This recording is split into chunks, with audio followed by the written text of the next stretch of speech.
आशा information India news channel में आप सभी का स्वागत है। आप देख रहे हैं आशा इन्फॉर्मेशन इंडिया न्यूज चैनल। दंगे गुजरात में हो या दिल्ली में हो या और भी कहीं जगह हो, देश के कोई भी हिस्से में हो, इसमें एक चीज कॉमन हैगी कि इंसानियत मारी जाती है, इंसान मरता है। कहने को वो एक इंसान होता है, लेकिन वो किसी का बाप भी होता है, किसी का भाई भी होता है, किसी का बेटा भी होता है। प्लीज ऐसा नहीं होना चाहिए।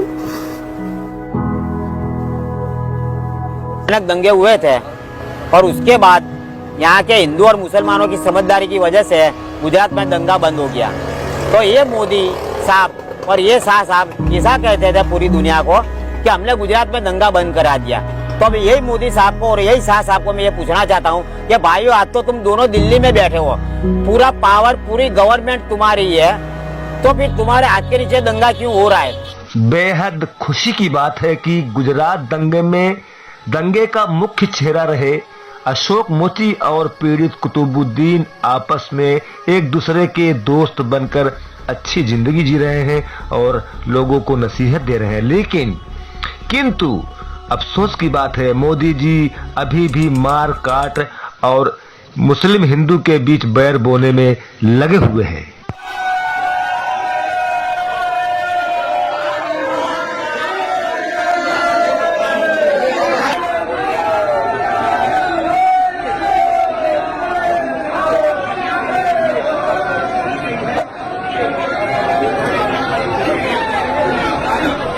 बीते 14 दिसंबर को प्रधानमंत्री नरेंद्र मोदी जी वाराणसी में विश्वनाथ धाम के पहले चरण का उद्घाटन करने के लिए आए हुए थे।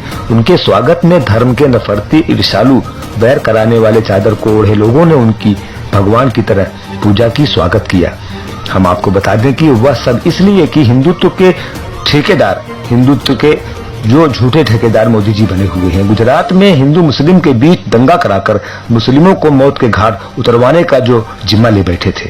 अंग्रेजों की तरह फूट डालो राज करो की नीति अपनाकर आज धर्म के ईर्ष्यालु नफरती कांटे वाले चादर को ओढ़े लोगों पर जो इनका राज चल रहा है, जो राज कर रहे हैं, मुख्यमंत्री से आज ये प्रधानमंत्री बने बैठे हुए हैं।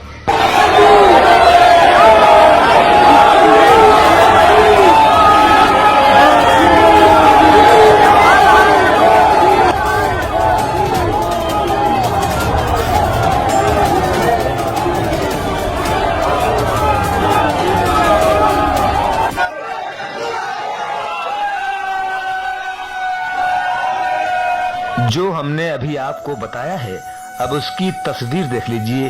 कितना जुल्म हुआ था, धर्म के झूठे बैरी चादर को ओढ़े जो लोग कर रहे थे, अब आप उसकी तस्वीर देख लीजिए। गुजरात का कुतुबुद्दीन चीखता रहा, चिल्लाता रहा, हाथ जोड़कर विनती करता रहा, मुझे मत मारो, लेकिन धर्म के ठेकेदारों ने नहीं सुना, मारते रह गए, काटते रह गए।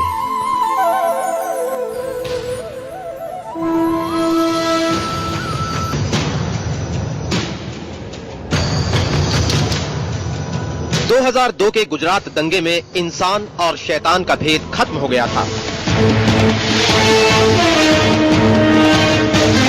सड़कों पर बहता रहा खून, खाक हो गई बस्ती की बस्ती, सैकड़ों लोगों की जान गई और हजारों घर बर्बाद हुए। लेकिन क्या ये महज दो समुदाय के लोगों का टकराव था? जी नहीं, ये आम लोगों का गुस्सा कम, गुजरात सरकार और बीजेपी नेताओं की करतूत का नतीजा ज्यादा था। उन्होंने न सिर्फ लोगों को भड़काया बल्कि खुद हमलावरों का नेतृत्व किया। पुलिस आंखें मूंदी रही क्योंकि दरिंदों की अगुवाई कर रहे थे बीजेपी विधायक। ये बात हम नहीं कह रहे, ये कहना है गुजरात दंगों की जांच कर रही एसआईटी का। एसआईटी ने अदालत में बाकायदा हलफनामा देकर कहा है, माया कोडनानी नरोडा में मौजूद थीं। वो न सिर्फ दंगाइयों को उकसा रही थीं, बल्कि उनके हाथ में काले रंग के 2 गैलन भी थे। इसके अलावा वीएचपी के नेता जयदीप पटेल हाथ में नंगी तलवार के साथ नरोडा में देखे गए थे। बीजेपी विधायक माया दंगाइयों को भड़का रही थी, उनके हाथ में गैलन थे। याद कीजिए, नरोदा में 11 लोगों को जिंदा जलाया गया था। यही नहीं, वीएचपी नेता हाथ में नंगी तलवार लेकर घूम रहे थे। लेकिन इस खुलासे पर बीजेपी नेता पल्ला झाड़ने में जुट गए हैं। नहीं, इसलिए मसला कोर्ट में है, कानून अपना काम करेगा, जो कानून कहेगा वही होगा। पर मामला इतना हल्का नहीं है कि बीजेपी आसानी से पल्ला झाड़ पाए। माया कोडनानी उस वक्त भी बीजेपी की विधायक थीं, यानी पार्टी के नेता सीधे तौर पर दंगों में शामिल थे। मोदी सरकार का उन्हें खुला संरक्षण मिल रहा था, वरना पुलिस इन दंगाइयों के खिलाफ कार्रवाई करती।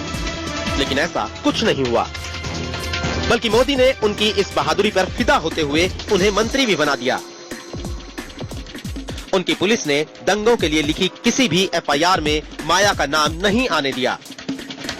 ये उन लोगों के घाव पर मिर्च छिड़कने जैसा था जिन्हें लोकतंत्र और कानून पर भरोसा है। मुख्यमंत्री नरेंद्र मोदी ने विधायक माया कोडनानी को खुश होकर उन पर फिदा होकर उन्हें मंत्री बना दिया था। पहले तो विधायक थी माया कोडनानी, लेकिन वो विधायक अब मंत्री बन गई थी। हुआ ये कि वो मुसलमानों को मरवा रही थी, नरसंहार करवा रही थी, इसलिए खुश होकर फिदा होकर मोदी जी ने उन्हें मंत्री बना दिया था।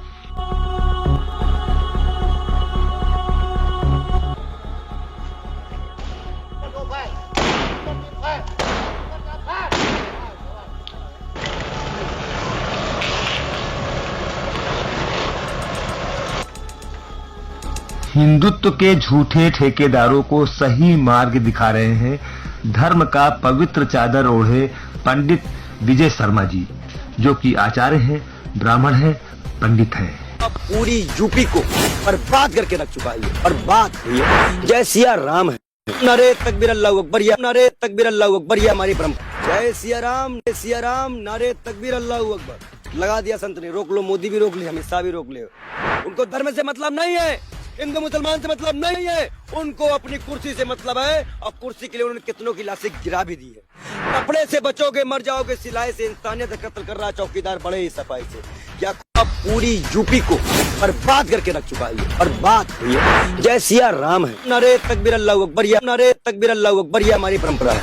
जय सिया राम, नारे तकबीर अल्लाहु अकबर लगा दिया संत ने। रोक लो, मोदी भी रोक ले, अमित शाह भी रोक ले। उनको धर्म से मतलब नहीं है, हिंदू मुसलमान से मतलब नहीं है, उनको अपनी कुर्सी से मतलब है। और कुर्सी के लिए उन्होंने कितनों की लाशें गिरा भी दी है। कपड़े से बचोगे मर जाओगे, सिलाई से इंसानियत कत्ल कर रहा चौकीदार बड़े ही सफाई से। क्या खुदा या श्री राम हमें सच बोलने का सलीका भी ना आ सका, ये हरामखोर झूठ भी बोलता है बड़ी सफाई से। और कोई मुद्दा है धर्म के अलावा, और कोई मुद्दा है बीजेपी के पास? प्रधानमंत्री जब जाते हैं तो घंटों लाइन लगती है। बेशर्मी न करे देश के नेता, और खासकर बीजेपी के। धर्म के ठेकेदारों से ऊब कर तंग आकर मीनाक्षी जी कहती हैं, बचपन से धर्म का चादर जो ओढ़ रखा था मैंने, उसे जला दिया है। पता है क्यों? क्योंकि मुझे इंसानियत से प्यार हो गया है। जिस कदर लॉकडाउन में केंद्र सरकार और यूपी शासन ने जुल्म ढाया है, धर्म के राह पर चलने वाले इसे कभी भूल नहीं सकते हैं। हम मजदूरों को गाँव हमारे भेज दो सरकार, सुना पड़ा घर द्वार। हम मजदूरों को गाँव हमारे भेज दो सरकार, सुना पड़ा घर द्वार। मार दीजिए ना, मर जा जनता, क्या करे, भूख से मर रही है, खाने के लिए कुछ नहीं है। आपका नाम क्या है?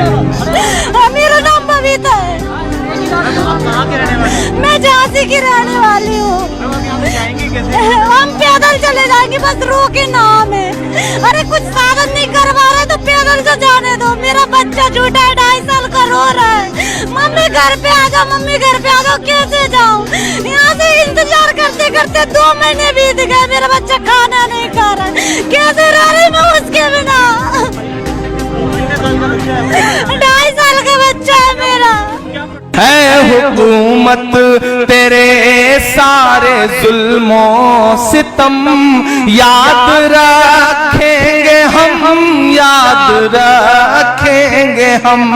लॉकडाउन के वो जानलेवा करम याद रखेंगे हम, याद रखेंगे रखेंगे हम, ऐ हुकूमत तेरे सारे जुल्मों सितम याद रखेंगे हम, याद रखेंगे हम।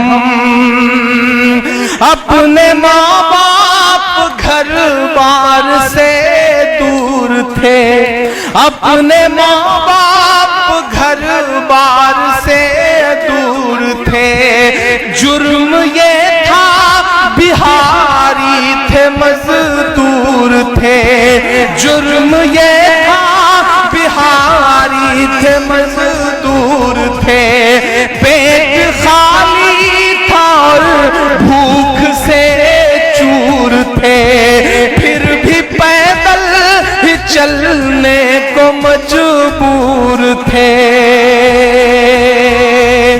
कि दिल में थी बेबसी आँख आंसू से नम, याद रखेंगे हम, याद रखेंगे हम, ऐ हुकूमत तेरे सारे जुल्मों सितम याद रखेंगे हम, याद रखेंगे हम।